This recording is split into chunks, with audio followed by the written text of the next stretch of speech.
Hello and welcome to Professor Pincushion. In this tutorial, I'm going to be talking about underlining. In my demonstration here, the underlining is the purple fabric underneath my lace fabric. Since underlining most likely will be seen from the right side of the garment, it's another way to make your garment extra unique. Let's go ahead and get started. First, I want to talk about the difference between lining and underlining. Now, they can serve a similar function, but the technique in putting them in are slightly different. With lining, you're sort of constructing both pieces individually. You have your outer garment that you sew, and then you have your lining that you sew, and then you slip the lining inside the garment. So there is some assembly with both. So it's sort of like a garment within a garment. With underlining, you usually are going to have underlining if your top fabric that you're using is very sheer, delicate, lacy, that sort of thing. Obviously, if I just use this, I'm going to have a problem with transparency. We don't want our garment to be completely see-through, so we have an underlining that's going to go underneath. So this prevents transparency, and then it also helps with the stability of the fabric if your fabric happens to be very, very lightweight and delicate. So it kind of helps with that end.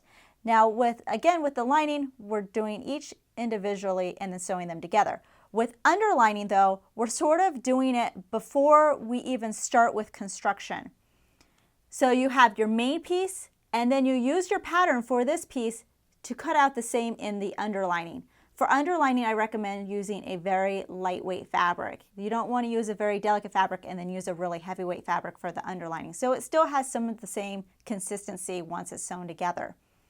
You're taking two pieces and you're making them one individual piece. So once the underlining is done, then you go ahead and sew your garment as normal. So again, I cut my main piece, I cut my underlining, then I'm going to place them on top of each other. So right side is up for both of them. For my lace, I'm looking at the right side. For my underlining, I'm looking at the right side. So it just looks like one piece now. These two individual pieces are laid on top of each other. And you're going to pin around the whole perimeter of the piece. Once the two layers are pinned together, we're then going to do a basting stitch around the whole perimeter. But I'm not just going to do a single basting stitch like that. Instead, I'm going to do each side separately. So I'm going to start here, and you can do it at your seam allowance, or you can do it a little bit smaller than the seam allowance. It's really up to you.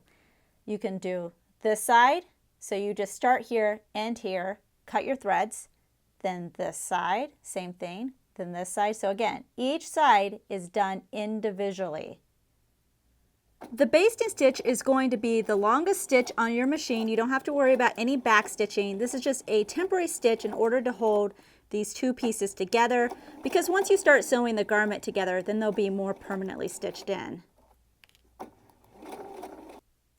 After you finish basting, it may look a bit of a mess because we do have all of these threads, but I wouldn't go ahead and trim it until you're further along in the construction process and have more permanent seams in place. Now that we have our underlining basted to our top fabric, in this case my lace, we're just going to treat this as a single piece. So now you can go ahead, actually start the construction, and just sew your garment as normal. Here's a little bit of my bodice, a little bit more completed, so you can really get the effect of the underlining under my lace. Now, another difference between lining and underlining is that with lining, the inside is going to look more finished because it's covering most of your seam allowance. With the underlining, it's not really doing that. You're still going to have raw seam allowances inside your garment, so if you want to finish them, go ahead. But you can see the underlining gives it a really elegant effect. New tutorials are released weekly, so please subscribe to be notified of the next release. Make sure to check out our other videos and visit ProfessorPincushion.com to view our complete library with well over 200 sewing video tutorials, including our exclusive premium content. Our premium membership is only $5 a month for unlimited access and only available at ProfessorPincushion.com. Also, don't forget to download our mobile app for videos on the go. Thanks for watching.